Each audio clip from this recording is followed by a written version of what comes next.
Alrighty. So, should the white wine be decanted?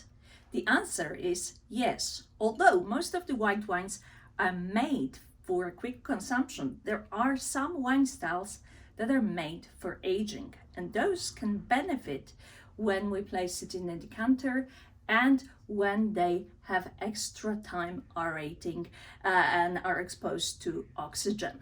There's two styles that I would decant is, for example, Nicolas Joly's Coulet de Syrah from 2006 or Chateau Moussard from 2013. There are a number of other white wine styles and white wines from around the world that can use the decantation, even when we're talking about sparkling wines as vintage champagne.